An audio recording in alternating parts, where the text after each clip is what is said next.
Welcome aboard. This is Whale Watching, an inbound marketing show to help you land more whales. I'm Josh, the HubSpot expert. And I'm Holly, the niche inbound strategy expert. We work at Protocol 80, an inbound marketing agency in Bradford, Pennsylvania.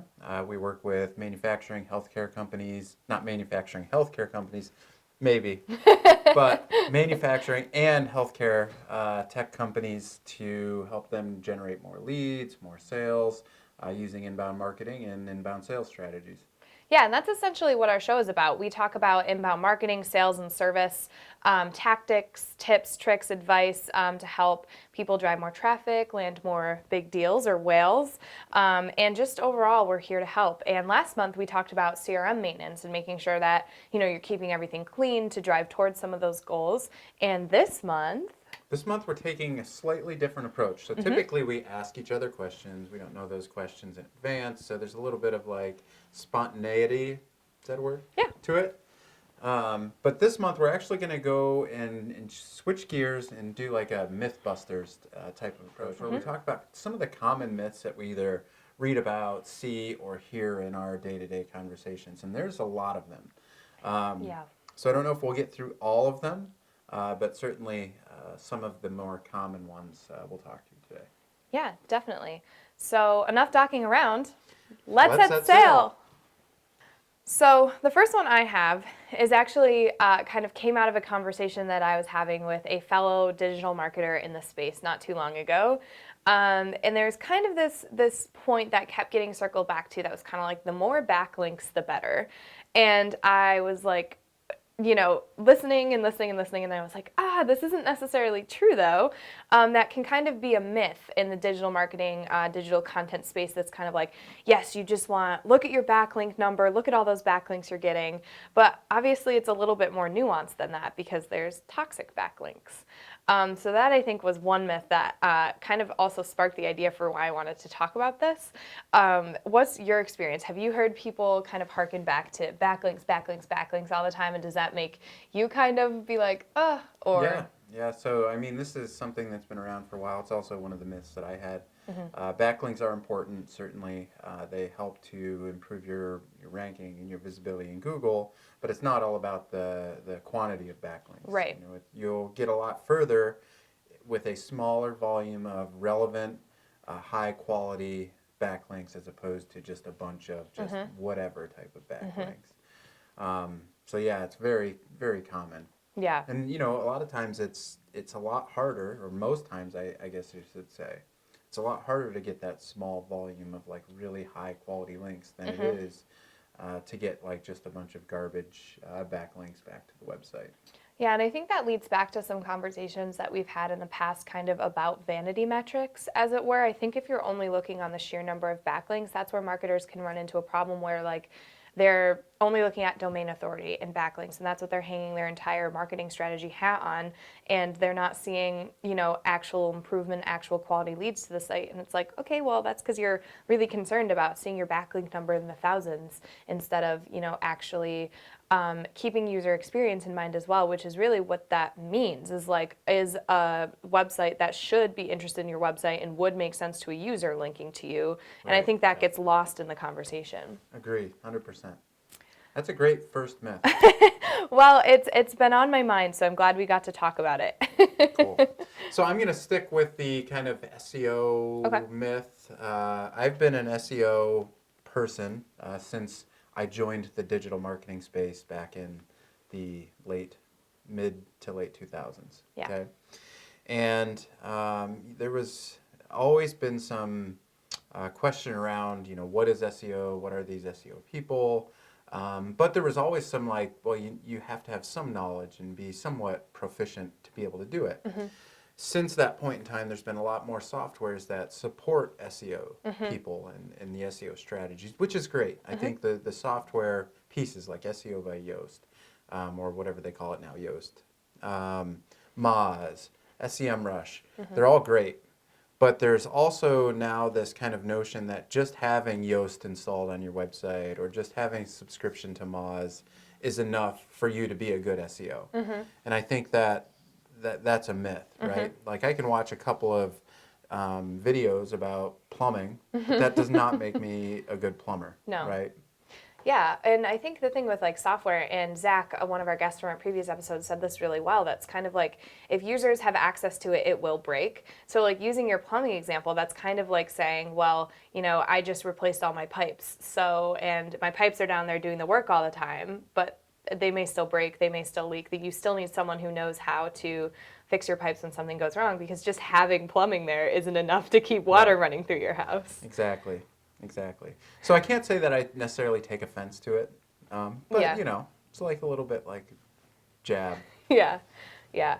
Well, I think, and this might be controversial, but I do think, and this is almost kind of like a sub myth, but I think it's related when you hear people come in with like Wix or Squarespace sites from all the podcast ads that are like, it has native SEO and stuff like that. And like, while that may be true, you still need someone who can look at that. And going back to what we were talking about with user experience and backlinks, without the informed mind of someone who knows what the user experience should be on your site, there's no such thing as SEO, right? Like the numbers, the data can only get you so far without knowing what the user's looking for.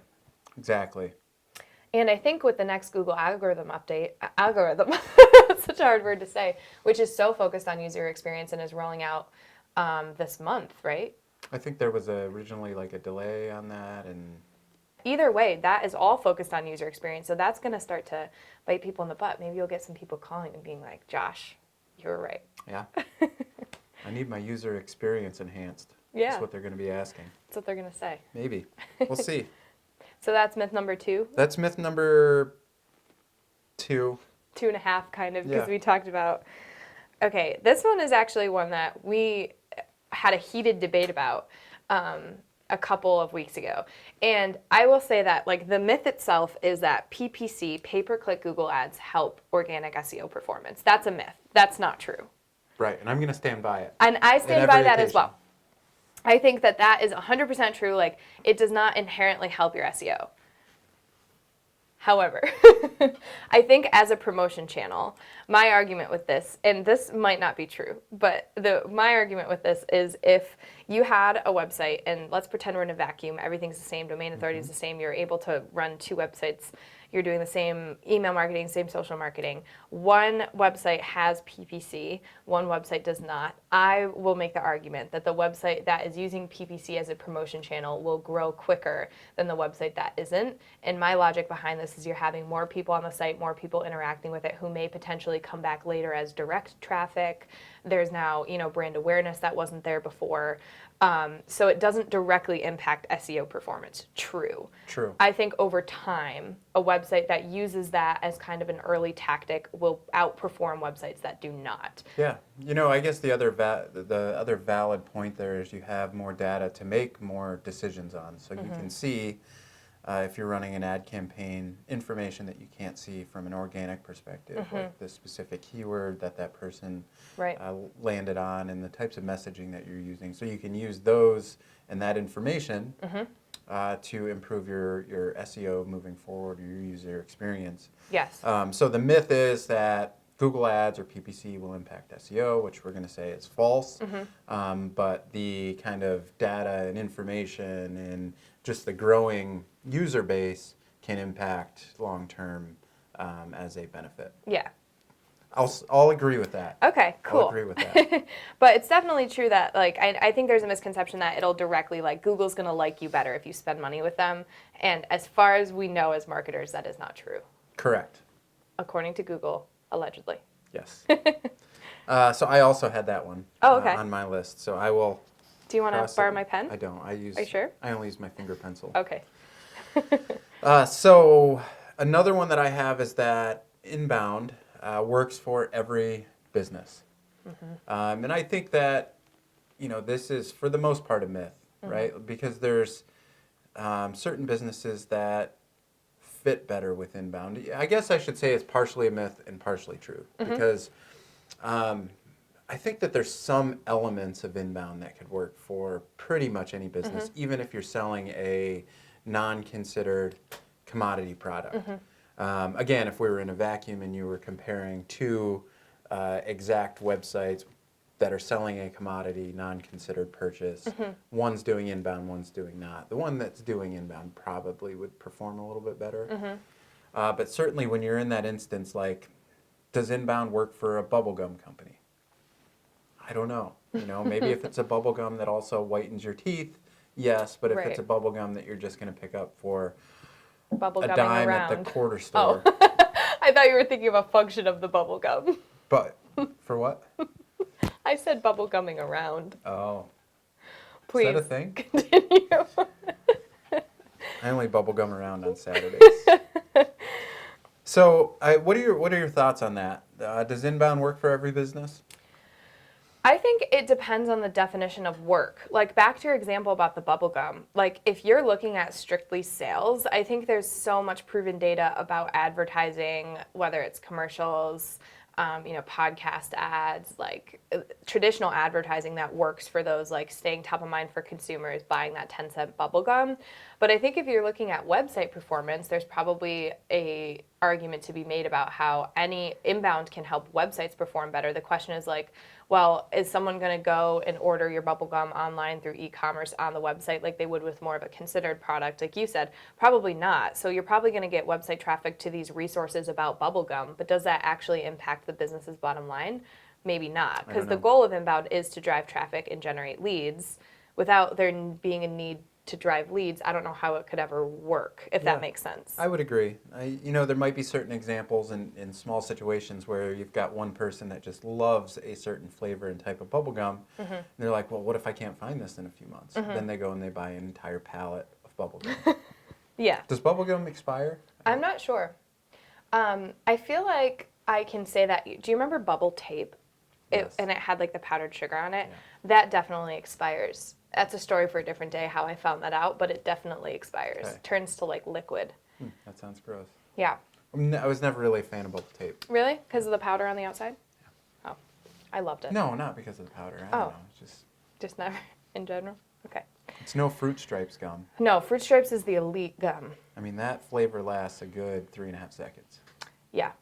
I feel like I could write a blog about why Fruit Stripes gum is so great. So if they need help with inbound, come to us, Fruit Stripes. I agree. We can't prove that it'll work, as we just discussed, but like we'll try. Okay. So myth number 3, the longer the content, the better it will perform. Like again, just that statement as a whole is false. That's not, there's a ton of nuance there, and that's something that's kind of frustrating because again, it really comes down to relevancy. If you're writing a blog about, the uses of bubble gum, maybe you can think of 1 million uses and it should be 50,000 words long in this giant resource, but maybe it needs to be really simple at a glance because people are just trying to read quickly. And ultimately, if you're serving someone a really long piece of content who's looking for a fairly simple answer to a question, you're not doing what you're supposed to be doing. It's not going to perform well. So I think that's kind of a myth. Yeah, I had that something similar, both website pages and blog posts, because it's a common question that we've heard too. Like, how long should a blog post be? How long should a website page be? And there's really no magic number. It's just, Right. What's relevant to the topic at hand. Yeah. Now, if you would have asked me that question 10 years ago, I probably would have given you a different answer. Yeah. I think that, 10 years ago, you needed additional content to support, and there were so many people that would have like one sentence on a website page. Right. Which still may not be right, Right. but maybe. Right. But now that Google is much smarter, probably the other search engines are as well, they can understand the topic at hand for the most part in the context and how long it should be to give Right. the right answer. Absolutely. Good myth. I'm gonna skip down my list here, and Okay. I'm gonna shift to a sales myth. Okay, cool. And the sales myth that I want to bring up is tire kickers aren't serious buyers. Okay. So most salespeople have heard the phrase tire kickers, coming from the car sales industry where you get someone that's just on the lot, browsing, right? When you shop for a car, do you go around and I kick every tire. Yeah. all 4 on each vehicle Well, or 1 per vehicle? I kick one on the vehicle I think I'm going to buy and compare it to another vehicle somewhat nearby. Okay. Like I'll drive 30 or 40 miles to kick another tire. So I get it. Like as a salesperson, the people that aren't necessarily ready to buy tomorrow, they probably are considered tire kickers and they're not the best. Like if you're looking for that, like I need to close deals today. But at the same time, if they're researching and they're talking to you, there's something there, right? So I think that tire kickers aren't the best buyers for people that are looking for that immediate close. Right. But they should be put into a qualification bucket and nurtured in some point because again they're researching your product, researching your service. They're just not ready to buy today, but there's some relevancy there. Yeah, and I think when there are naysayers who get frustrated or think that tire kickers are valueless, like the important thing to think about is like the size of the purchase being made. So we're like, especially in like a niche industry with a longer sales cycle, like I'm trying to think of something to compare it to. It's almost like if you were to completely decide that you wanted to like move houses. It's like that big, that's a huge purchase decision for a business. Like you're not making that overnight. Like from the time that you decide your awareness, like I have a problem, I want to fix it, to your decision stage, I know who I'm going to go with, is years when it's a decision that big. Yeah, agree. That's a great myth. Thanks. Not a great myth. I wish that myth would get squashed, but busted. Tell your sales team. Tell your Tire sales kickers team. are good. I Somewhat. have kind of a sales one as well, if I hop down my list a little bit. And this one is all leads are good leads / sales should follow up with all leads. So that relates to yours where like, I'm not saying that all like tire kickers are bad leads, like, but also should sales follow up with every single lead that comes into a website? No. I mean, salespeople Right. don't have the time to follow up with every lead Right. that comes into a website. Yeah. There's those leads that just aren't quite ready to buy. Doesn't mean they're not a good lead. They're Right. just not a good sales-ready lead Right. at that point. Right. Yeah, and I think to your point of like the tire kickers, you could deter someone completely who's just looking and doing research. If sales reaches out and is like, hey, I want to have a conversation with you right now, that's so jarring and off-putting. Whereas that tire kicker could be a good lead with a little bit more nurturing and some marketing communication. I think we've all kind of experienced that aggressive salesperson that calls immediately after you fill out a form. In some cases, maybe that makes sense, depending on The form. the form and the conversation that they're trying to have. But just because you fill out a form to download an ebook doesn't mean that you're ready to do a demo of the software. Yeah, and I want to be clear, this doesn't mean that follow-up marketing communication can't come from your sales team. So if it's something that's like, if they download an ebook and the person who's sending that automated message comes from a member of your sales team, but the communication is really friendly and light, I think that's okay. I mean sales outreach in terms of messaging them and being like, this is why my company is so great, let's get on the phone right now. Yep. Not that it physically comes from a member of your sales team, because I know some companies don't have separate sales and marketing teams, so that's what makes the most sense with people in hybrid roles. Yes, 100%. All right, I got another myth, and it's kind of a myth I do see is on your list as well. Okay, but it's also cool. kind of like it's a myth of a few different myths, right? Okay. So Myth ball. X tactic is dead. So email is dead. SEO is dead. Yeah. Cold calling is dead. Organic social media. Organic instead. social media, like any of Yeah. those, like X is dead. And I have been an SEO person since the mid 2000s, and I've been hearing that SEO is dead since then. So, and Yeah. email, the same. Yeah. Once Facebook came about, everyone was like, email's dead. So, what are your thoughts on the X tactic is dead myth? I don't know if this camera caught my intense eye roll. Like I almost got it stuck like that. But I think what's really frustrating is I don't think anything is dead if it's done well, right? Like I will not disagree that the days of just blasting out email marketing to users en masse with that's absolutely dead in terms of like it's not going to work. A good email marketing strategy with targeted sends, relevant information, like that certainly works all the time. We do it for our clients. Our clients consistently come back and are like, oh my God, this person's clicking around in here. We were so excited when they came to our website 8 months ago. Now they're back. Like that happens all the time. Same with organic social media. Like gone are the days where just being there is enough. It's not enough to just have an email list and to be messaging them. It's not enough to just have a Facebook and be posting on it. Research needs to take place. Like all of that needs to take place and do it well. And it's certainly not dead. No. And I still see like, with the organic social, right? Like I don't see every business that I follow. I don't see their posts come up, right? But the posts that are more relevant to me, where my connections have engaged with them and other people have engaged with them, I still see those, right? Because Yeah. they're probably good, relevant, Right. quality posts. Right. They're not just fire hosing it out into the world. Sure, it would be great if like we were back in the good old heyday of you post something, everyone sees it. That'd be nice. But, really, like what was the movement from I saw this post to actually that person becoming a customer at some point in time? Well, right. And I think that that's, and again, like, I feel like every time I see vanity metrics, it's getting intense at this point with all our episodes. But that goes back to vanity metrics in terms of like, okay, yeah, reach and engagement is great. You have to have reach and engagement to eventually get leads and sales. But at the end of the day, like back in the day where every single business was just flooding people's news feeds and posting things all the time, where was that actually translating to sales? Because probably not as much as, like Right. you said, people in your network are interacting with something, you're more inclined to actually buy from that company, not just like, okay, this is annoying, it's just another. Yep. Yeah, that's a super frustrating one for sure. Or just like something I hear a lot is email marketing is spammy and no one opens emails anymore. That's not what the data says. Correct. Like, I open emails. I open a lot of yeah. more relevant quality emails. I even open some of the ones where I'm like, gosh, this is going to be garbage, just to see how garbage it is. Yeah. And one of the things that I always look at, I did it this morning. I get the same series of emails every morning that I know are marketing emails, and I'm like, gosh, I should unsubscribe, right? And I haven't gone through that mass unsubscribe recently, but every once in a while, one of those ones that I read every morning, they have a catchy subject line. And I'm like, yeah, maybe I should stick around here. Yeah. No, I agree. And even in the traditional sense, like I think of Bath and Body Works, for example, like that's obviously like that's B2C. Like that's something where like I don't always need candles. So you'd think for them to be sending me candle emails would be like spammy and I'd never open them.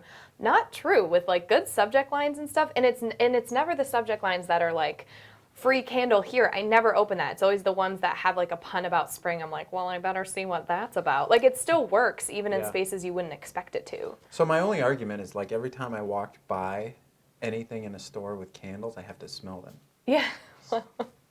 I know I've smelled like the same like scents Yeah. 50 times, but Yeah. I think once you're like a Bath and Body Works pro, you kind of know I what don't you go like. to that store. Well, No offense. pin that for discussion later on. So I kind of want to stay in the social space for a little bit because I have a couple that are, these two I think are tied together. And the two myths are lots of followers on social media is a must. You need tons and tons of followers to be successful. And also, you must post several times a day on every single platform on social to be successful. And I would consider both of those things to be myths. What are your thoughts? Yeah, I would agree. With the first point of that, I think that a small, engaged audience is going to get you further than a large, just Yep. whatever you call that audience, unengaged.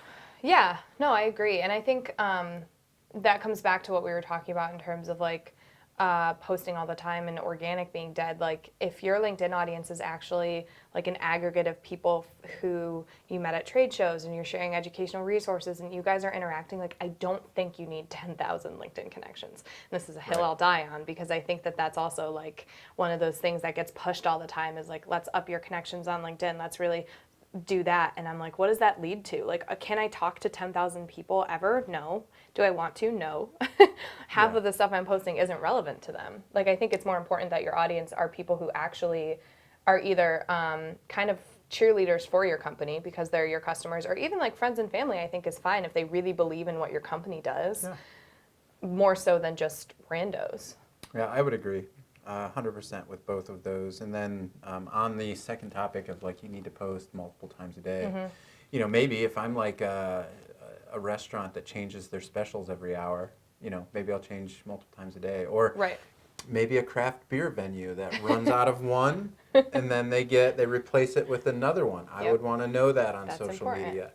But if I'm a manufacturing company, what do I have to say that is valuable for people multiple times a day? Maybe there's some cool things going on. I'm not saying it never works, but just to do it.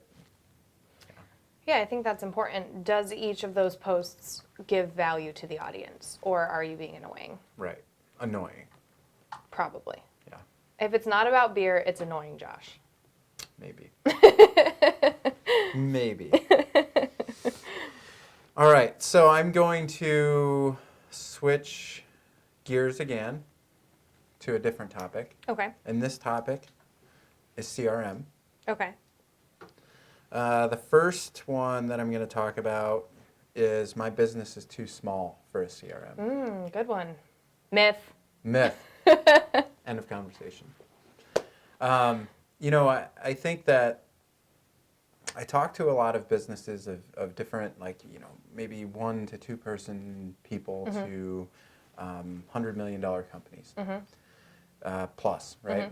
Across that range, I have come across people that don't have a CRM. They're still using Excel. They're still using Outlook. Like, if you are a business that is generating over, I don't know, there's not a magic number, but 100,000 a year, have a CRM, right? It's not that hard. They're free. Everything is in one spot. You can track the history of everything.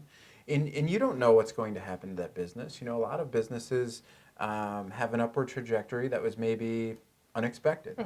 And what if you decide, hey, I want my so-and-so to take this over. I want to sell this business. Having a CRM in place makes that much easier to do because now you're bringing a history along with that. So I will never, ever accept that excuse that my business is too small for a CRM when they have the price tag. Some of them have the price tag of free. Yeah. It makes me think about my dad, who owns a business, and it's a land surveying company. So not like a traditional, huge corporation. It's really has been just him for a while. But he recently acquired another business that was, the gentleman was retiring, whatever.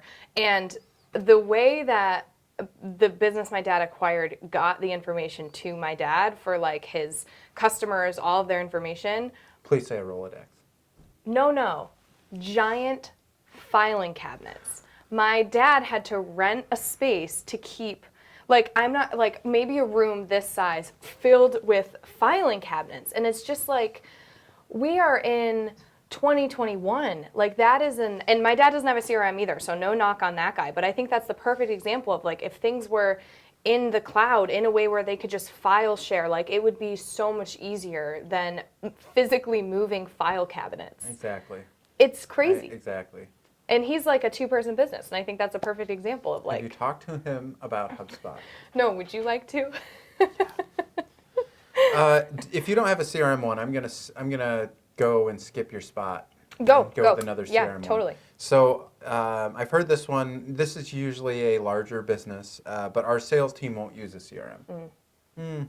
I mean, maybe that's true. The myth, not the myth, but any business, if you hold your people accountable and it's set up so that they can use it and not a constant frustration, they'll use it. Yeah. That's just a terrible excuse. It's just got to be some accountability there. Well, that's what that makes me think of is okay, first of all, make them. Right. But second of all, if there's really value there, that's about how they can use it, how it saves them time. And I think in our past episodes, we talked about how to get buy-in from legacy salespeople in terms of quick wins that show value right off the bat. And I think if those things are in place, why wouldn't someone want to use a time-saving tool? Exactly. Doesn't make if they sense. know that it's there for them and they can close more business and it just benefits them in the long run. They have to work smarter, not harder. Right. Right? Yeah, totally. So that's a myth I've heard I wanted to bring up. I think that's not a good myth. That's a good point. So this one, I just have in quotes. I don't know if it's a myth as much as just something I know we've heard a lot that I think there's some nuance to. So my competitor... Can you say it with the quote? My competitor does it on their site, so I want to do it like that too. So I think whether that's just they're looking at a competitor in the space who's a giant compared to them, who probably had like the best website designers in the world custom make a website that costs hundreds of thousands of dollars. There's that, but there's also just like understanding that businesses are at different places and need different things to get to where they want to be. So content might not be important to the competitor if they've been in the space for a really long time. Maybe they can get away with just using images and videos and things like that. But content is important for new businesses, and so I think that's something I know I've heard a lot. Do you get that as well? And how do you talk people off the? I get that, and I commonly think of what's the old saying, like something about the grass flattery. is greener. Oh, imitation is the highest form of flattery. Yeah. So I think there's some validity to that. Right. But at the same time, like you said, you don't know where that other business, your competitor, is standing. Like, even if they're doing something and you want to do it, is it working? Or are they just doing it, right? Like going back to the social media thing. Maybe they post 50 times a day and, the CEO goes home and posts a picture of his dinner to Facebook. So you think I should be doing that, but, what's the value in it? Is it working? So, no, I definitely think that that's a myth, and I have heard different variations of that. Yeah. And like you said, that's not to say you need to reinvent the wheel. Like if there is something a competitor is doing or several competitors are doing, great, that might be a good indicator that you should do it too. But, and another thing to consider, I think there is cost as well. Like if you want some crazy fancy widget because your competitor or a giant in the space is doing it, okay, well, that's going to be expensive. What's the value versus the cost as well? Yep. Yeah. Well, we probably have time for a couple more, maybe. Yeah. I'm going to move again to a sales one. Okay. The myth of always be closing. Yeah. And, I think that it's nice to always be closing, depending on your definition. But I think that we also have to think of what's a good fit customer versus just a customer. We've experienced that as a business. A lot of the peers that I've talked to have experience of that, at least in the agency world. But then I think we've also talked to some of our manufacturing connections that have had just that customer that was maybe sounded good off the bat, but was just a headache for everyone. Yeah. It just ended poorly for everyone. So what are your thoughts on the always be closing mentality?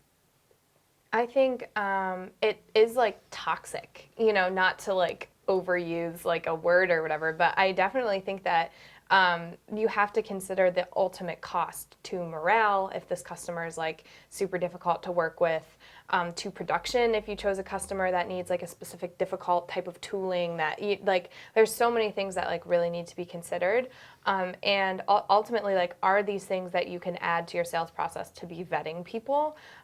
You should be, and if that's at the expense of a closed one, then that ultimately should feel like a win, right? Because to yourself, you're thinking like, okay, I just saved my team this time, ultimately this money.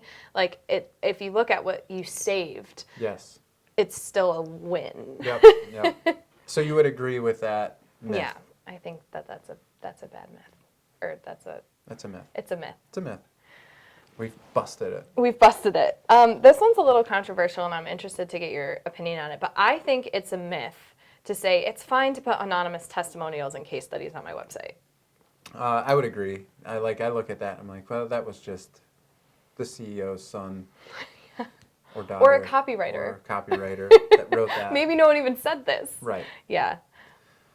Yeah, I don't know the solution. I know that there's times where it's difficult to get the picture of the person and the name and the title, and maybe there's some things that it comes down to confidential information where you can't do it. But there's probably ways to be able to do that more tactfully. And if you can't, just don't leave it off. Yeah.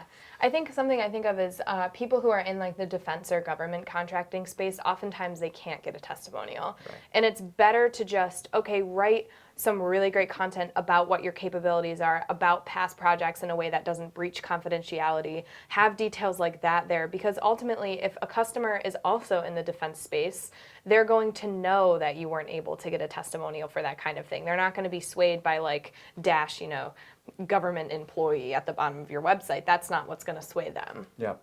So. Cool. So this one, I actually think that there's some validity to the myth. Okay. As well. You cannot track the ROI of an inbound campaign.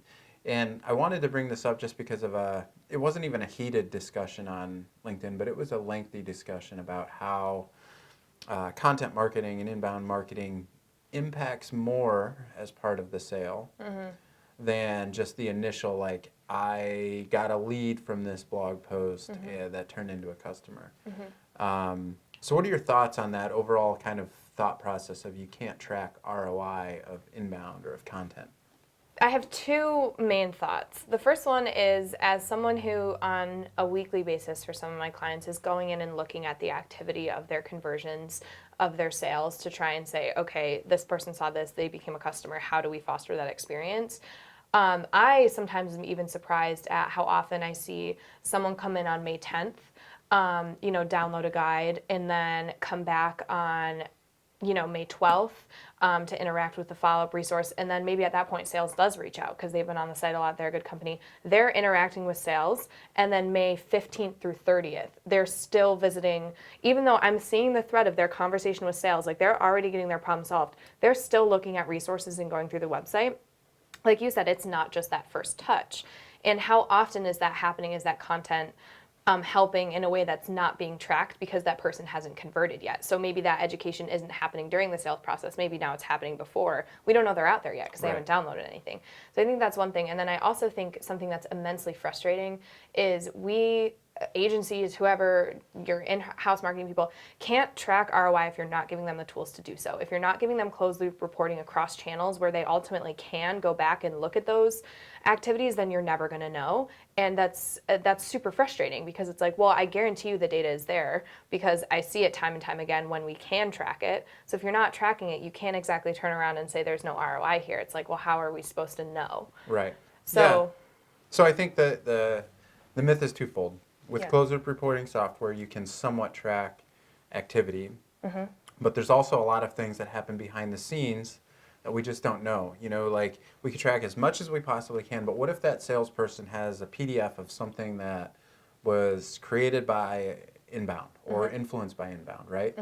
They send that PDF as an attachment, just as a sales email, right, as a one-to-one email. But we don't know, like, if it's not in a specific place, that link wasn't clicked, that person might not be in the CRM, it still might have influenced. Yeah.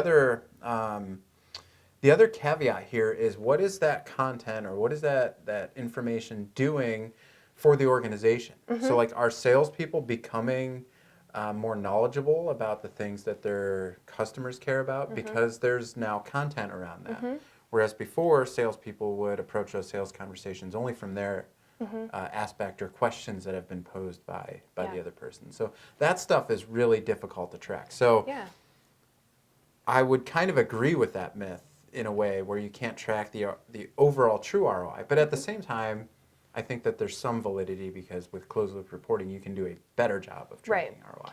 I think just to advocate for ourselves a little bit, like towards your last point too, like when you're partnering even with content writers, just the little things and phraseology things that sales team members, engineers might pick up on that they didn't think to present it like this before, phrase it like this before. Like you said, that's kind of a teaching Amanda Fish thing. Again, not trying to overly importantize agencies or whatever, but in the same breath, like I think when you're collaborating just with more people who have expertise in different things, overall, that's a win for everyone. And I think it comes down to how you feel. Like if you're trying to look at every single thing and attribute every single sale to this specific thing, I think who ends up losing is a lot of times the agency, because there's not a great way to prove content ROI. But in your heart of hearts, do you feel overall things are improving? Has sales gone up as a whole? Right. That kind of thing is okay, then that partnership is probably a good one. Yep, I agree. I think that was a great one to end on. Thank you.